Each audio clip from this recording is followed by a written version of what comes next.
Maintenant qu'on a fini avec quelque chose de, voilà, de correct, de bien, de clair, maintenant on rentre dans les problèmes. Maintenant, parlons de Saint Garling Figarland, les mecs. Si vous suivez un petit peu depuis un moment, voilà, vous savez que dès que j'ai vu Garling Figarland, je vous ai dit, ce mec-là, il pue les problèmes. Ce mec-là, il pue la puissance. Ce mec-là, il pue l'importance. Parce qu'au-delà d'être puissant, ce mec-là est important. Pourquoi ? Parce que ce mec-là, c'est pas juste un saint quelque chose. C'est le chef des... Enfin, il est devenu chef des chevaliers divins. Et de par ce poste, il est en mesure de faire ce que personne ne peut faire. Il peut exécuter des Tenryubito. Ce mec-là, c'est le boss des boss d'Akainu. Akainu qui est le boss de Kizaru. Rendez-vous compte, hein. Dans l'échelle de la hiérarchie, t'as Kizaru, au-dessus t'as Akainu, les Tenryubito et Garling. Ce mec-là... Même Kong. Même Kong. Ah oui, bah oui, forcément. Donc ce mec-là, il pue l'importance et il pue la puissance. Oda l'a introduit avec une big épée. Bien sûr, c'est pas anodin. Et surtout, il te dit que c'est le chef des chevaliers divins. À la base... tu pouvais te dire que, bon, chevaliers divins, ils vont pas non plus faire grand chose, mais il faut faire quelque chose d'important. Comme je le dis souvent, on est dans One Piece, la puissance prime, donc on fait quoi avant tout ? On écoute les puissants. On n'écoute pas les faibles, on écoute les puissants. Et donc, quelqu'un d'extrêmement puissant a parlé d'eux parce que c'est Monkey D. Dragon. Il a clairement dit, ça va démarrer quand les chevaliers divins seront là. Il n'a pas dit quand Kizaru sera là, quand Akainu sera là, il a parlé des chevaliers divins. Donc tu as ce côté un petit peu puissance qui est accentué par Dragon, parce qu'encore une fois, tout se joue à ce niveau-là. Parce que si Garling est faible, c'est quoi l'intérêt de dire ça ? Pourquoi tu nous dis que ça va vraiment démarrer la vraie bagarre, les vrais problèmes quand ils viennent ? Si Garling c'est Momonga, c'est quoi l'intérêt ? Si Garling il est faible, il n'y a pas d'intérêt. Dragon il est gifle. Dragon carrément, comment il s'appelle l'autre là ? Morlaix, carrément, il lâchait sur Aramaki. Aramaki, il lui a rien fait. Donc moi, je me dis, Garling, au-delà d'être quelqu'un d'extrêmement important pour la suite de l'œuvre, je pense qu'il va faire passer les amiraux pour des clowns. Ça, c'est mon avis à moi. Personnellement, je pense qu'il va faire passer les amiraux pour des clowns. Et je pense qu'en termes de puissance, il y a strictement rien qui me fait dire que ce mec-là ne peut pas être plus fort qu'un amiral. Strictement rien. L'équilibre des forces, il n'est pas là-dedans. On parlera de Mihawk après. Est-ce que son titre implique Garling, etc., le mec du Gorosei ? On parlera peut-être après, mais en tout cas, il n'y a pas d'élément qui me fait dire que ce mec-là ne peut pas être plus fort qu'un amiral. Ça n'existe pas. J'ai beau chercher, je ne trouve pas. Il est plus fort, c'est sûr et certain. Alors, moi, j'ai deux avis sur ce personnage. Premièrement, il participe à une chasse aux civils, c'est pas très reluisant. Mais deuxièmement... c'est pas très reluisant. mais niveau puissance, je tiens à rappeler la scène où Shanks arrive sur le navire de Barbe Blanche et où il lui dit « Voir ton visage me rappelle l'autre enfoiré qui m'a fait cette cicatrice. » Les termes. Ouais, tu vois. Donc moi, je me dis, là, on nous a pas montré un God Valley avant la conquête, ensuite Xebec débarque, etc. Non. Ça se passe il y a 38 ans, donc exactement au moment de l'incident. Ça veut dire qu'on va avoir débarqué les Rocks. Et donc, à mon avis, c'est à ce moment-là que Barbe Blanche et Garling se sont frités, donc du coup que Garling lui a fait la cicatrice. Je pense réellement, alors je sais pas si c'est Prime, pas Prime, etc., parce que j'avoue que Barbe Blanche, sa fluctuation de puissance, je suis un peu paumé. Mais je pense réellement que c'est lui qui a fait cette cicatrice à Barbe Blanche. Très très intéressant. Juste petit aparté, quand Oda a pris sa pause de 1 mois, la dernière page c'était Garling. Je viens d'y penser maintenant, mais c'est une dinguerie. Il a fait une pause de 1 mois, il t'a mis Garling, chef des Chevaliers Divins, et juste avant t'avais Dragon qui parlait des Chevaliers Divins qui viendront. Donc moi je vous préviens, je vous ai prévenu il y a quand même quelques semaines, je réitère, je vous préviens, Garling va vous choquer. Il y en a beaucoup dans le chat qui croient pas là depuis tout à l'heure, je vois. Ils croient pas quoi ? Que du coup il a fait un niveau Comment ça, ce que j'ai dit quoi, que il y en a plein dans qui le chat, me dites-nous quel est votre avis sur la puissance de Garling, dites-moi un petit peu, parce que c'est quelque chose qui m'intéresse. Moi encore une fois, je pars de... Moi, si vous voulez, pourquoi en termes de rapport de force je me trompe rarement, c'est parce que je sais écouter les bonnes personnes. Dragon, je l'écoute. Comme j'écoute Barbe Blanche, comme j'écoute beaucoup de mecs forts, voilà. Aramaki, je l'ai pas écouté et j'ai eu raison, il s'est fait chier dessus, si vous voulez. C'est comme ça que ça fonctionne. Du coup, Ken, quel est ton avis là-dessus par rapport à Barbe Blanche et tout ça ? C'est quoi ton avis là-dessus ? Alors, moi, je suis tout à fait d'accord avec Neil. Pour moi, je suis convaincu que c'est Garling qui a fait une des cicatrices ou plusieurs cicatrices à Barbe Blanche. Alors, juste, je suis pas d'accord dans la temporalité. Ça peut pas être à God Valley parce que Barbe Blanche, quand il arrive sur Wano, il a aucune cicatrice. Maintenant, il y a énormément de personnes jusqu'à aujourd'hui qui pensaient que c'était Roger. Ça peut pas être Roger.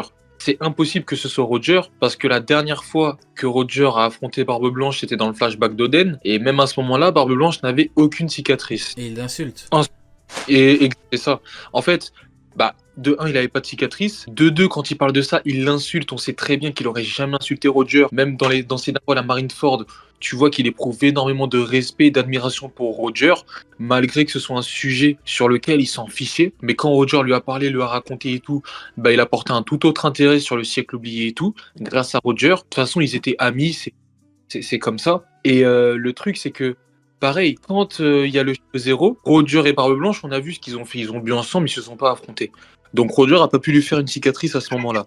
Et Barbe Blanche avait justement la cicatrice du milieu à ce moment-là. Donc quelqu'un lui avait fait. Et à la mort de Roger, quand justement Barbe Blanche a vu Shiki, que Shiki était venu voir Barbe Blanche, pareil, il avait qu'une seule cicatrice. Donc il y en a quand même 2 de plus. Donc on sait pas quand exactement, on sait pas comment, mais on sait. Moi, je suis convaincu que Garling lui a fait une ou plusieurs cicatrices, d'autant plus que quand il parle de visage, il parle du visage de Shanks. Ouais. Et là, Ouais, ouais. c'est très explicite quand tu vois que Garling a un visage super ressemblant à celui de Shanks. Regarde, Rio, je vais t'envoyer Ouais, vas-y. une image. Alors, Je vais t'envoyer juste une avant, image. Vas-y, vas-y. je te rejoins sur le truc de la cicatrice. Comme je disais, je n'ai pas les temporalités. C'est pour ça que j'ai dit cette phrase tout à l'heure. Donc, ouais, non, je te rejoins sur le truc de il l'a fait après ou quoi. Ouais, de toute façon, Mais vous je êtes pense d'accord quand même sur, qu'ils Ouais, vas-y, Neil, ouais. Non, je disais, ouais, mais je pense quand même qu'ils se sont affrontés sur God Valley. Oui, aussi. Je pense ça aussi. Attends, je vais mettre un. De toute façon, j'ai fini de parler. Je vais mettre un petit peu de temps à retrouver le screen. Moi, Mais en honnêtement, gros, c'est un. mon premier avis là-dessus, peut-être que ton image me fera changer, me fera voir Garling différemment. Moi, honnêtement, que Garling soit le père de Shanks ou pas, moi, honnêtement, j'ai aucun problème là-dessus. Comme j'ai dit tout à l'heure, j'aurais même tendance à dire que par affiliation, ça ferait même monter Garling. Bon, beaucoup, en termes de puissance, beaucoup me diront non et tout. Bon, si vous voulez, écoutez, je vais pas non plus débattre là-dessus. C'est comme ça que je vois les choses. Mais en tout cas, moi, je vois pas trop la ressemblance. Mettons peut-être que ton image, pourra voir l'image différemment. Mais en tout cas, il ressemble pas de fou de ce que je vois. Bah, du coup, ouais, le temps que tu cherches l'image, Sunny, c'est quoi ton avis un petit peu là-dessus par rapport à Moi, Garling et tout? j'ai rack le chapitre en live et au début, j'ai pas du tout pensé à Shanks. Et c'est dans le chat, on m'a dit ah Shanks c'est tout. J'ai dit comment ça Shanks? Et en regardant, et ben pareil, j'ai pas trouvé de grosses ressemblances. En tout cas, si j'avais pas lu le chat, j'aurais vraiment pas pensé à Shanks. Donc ça m'a. Après pour moi, Shanks Fingerland, bah je le pense parce que je pense que Fingerland. l'information qui vient du film, T'as pas lâché le Ouais. Fingerland. T'es toujours je l'ai pas lâché. Je l'ai pas lâché. Le célèbre Fingerland. Ouais.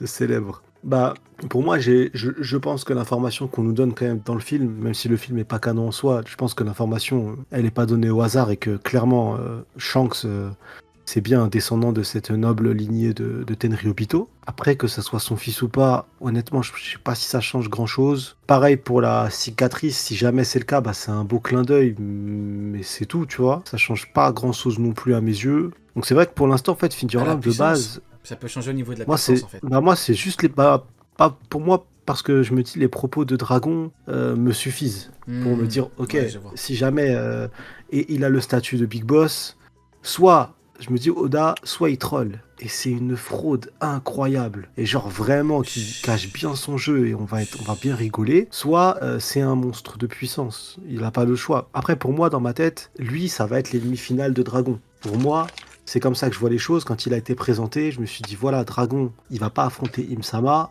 il va affronter le big boss des chevaliers. Donc il faut qu'il ait un niveau équivalent à Dragon. Donc pour moi, actuellement, notre ami Garling, c'est Dragon, quoi. C'est l'ennemi final de Dragon dans son combat. C'est comme ça que moi, je vois les choses. Très intéressant. Regarde, Ouais. Rio, je t'ai envoyé l'image dans le chat.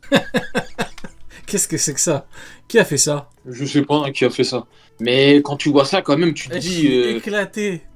La ressemblance, c'est incroyable. Attends, faut que je la montre. En toute objectivité, les mecs, hein. Je fais appel à votre objectivité. Est-ce que pour vous, il lui ressemble beaucoup ou pas? Alors là, franchement, à part les cheveux...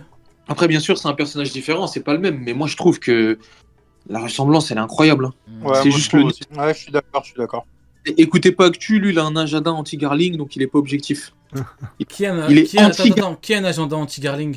Actu, il est anti-Garling, Comment ça, Figarlin. anti-Garling, frérot? Il est anti-Garling. Ouais, je te jure. T'es anti-Garling, Actu? Comment ça, anti-Garling? Il t'a fait quoi? Il a juste mis les cheveux de chance au-dessus. Il a dit qu'il lui ressemble. Il est monté dans mon live, c'était quand? C'était jeudi, il a dit Ah, de c'est ces une dingueries fraude. sur... Attends, hop, Il m'a tué tu de perds rire. tes droits de modérateur tout de suite, hop. Anti-Garling, mais ça va pas. Attends, je vais... Eh, les gars, au-delà de la ressemblance physique, parce que pour moi, il y a une ressemblance physique, mais l'auteur, c'est pas quelqu'un qui non plus dans son manga fait en sorte que le père ou la mère, tu vois, ait le même visage que les persos. Lui, il aime bien faire des personnages vraiment différents. Donc c'est pour ça que moi, il a très bien réussi la ressemblance sans pour autant que ce soit des jumeaux, tu vois. Mais par contre, au-delà de la ressemblance physique, il y a aussi une ressemblance dans... Vous voyez quand Shanks, il est acclamé par son équipage, tout ça, avec Kid, tout ça, Ouais, et les femmes. ouais, avec les Ah, cœurs. tu vois un petit peu, exactement, tu vois un petit peu la même chose avec Garling et les autres Tenryubito. Alors moi, Ah, honnêtement, ouais, je suis d'accord. pour moi, il ressemble plus à Cavendish qu'à Shanks. Comment il est, les traits du visage et Le père tout. de Cavendish.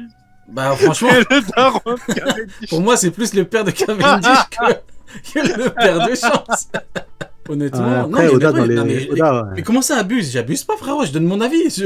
peut faire tout et n'importe quoi. Par exemple, l'arrière-grand-oncle de Zoro, c'est le copier-coller de Zoro, quoi. Oui, Ils ont la même tête. oui, attends, mais comment Alors que ça c'est pas son daron. Mais attends, mais pourquoi ils me disent que j'abuse? Il ressemble plus à Cavendish qu'à Shanks, selon moi. On dirait que j'ai dit que Kizaru il niveau Yonko. Je viens de dire une aberration, vous êtes sérieux ou quoi? Je vais vous montrer une image de Cavendish, vous allez voir, c'est la même tête. Hein. Pour moi, en tout cas, comment moi je vois, il ressemble plus à Cavendish qu'à Shanks. Je vais montrer l'image. Vous me dites peut-être que pour vous non, mais bah, regardez. S'il ressemble à Shanks, alors il ressemble à Cavendish. Hein. Il est où Shanks? Bah après, Shanks c'est pas pareil, Shanks il y a sa tête. On va démêler le vrai du faux, les mecs. On va démêler le vrai du faux. Ah oui, parce que là il regarde, parce qu'il regarde de côté. Ah, je suis malin. Oui, bah Je oui, t'en reconnais forcément. pas. Ouais, genre il regarde sur le côté comme lui, du coup il lui ressemble. Ouais. Bon, si tu me dis qu'il ressemble à Shanks, pour moi il ressemble à Cavendish. Hein. On dirait pas Sanji là, avec les sourcils. On dirait pas Sanji. En fait, il ressemble à tout le monde. En fait, il ressemble à qui t'as envie qu'il ressemble du coup. Tu lui fous des sourcils, c'est Sanji. Voilà, hop, t'enlèves les cheveux, c'est Sanji. T'enlèves les cheveux, boum, c'est Sanji. Voilà. Mais en fait, Vous voulez comme pas c'est qu'il pas ressemble une à Cavendish, c'est surprise. Sanji, voilà. En fait, le seul truc, c'est que je vois pas ça comme une surprise parce que ça fait déjà plusieurs semaines que la théorie comme quoi Garling c'est le papa de Shanks ou il est de la famille de Shanks, elle date depuis le film Red en fait. Depuis le film où tu as eu la fameuse phrase où ça parle de cette famille-là. Donc en fait, qu'il lui ressemble un peu ou pas, eh bah on s'en fout un peu, je me dis, parce que on sait potentiellement déjà qu'il fait partie de cette smala-là, quoi. Qui a Ouais. cette potentialité-là. En fait, c'est pas une découverte en mode oh, il ressemble à Shanks, du coup, ce truc de fou. On en parlait déjà avant. S'il n'y avait pas eu ces discours-là et qu'il y avait une vraie ressemblance, là, on aurait pu se dire ah ouais. Mais comme en fait, c'est une théorie qui date depuis quand même maintenant plusieurs semaines, enfin même plusieurs mois, bah du coup, bah. Ça m'a pas fait crier, tu vois, et je l'ai même pas vu. Donc, Ok, je sais pas. bon.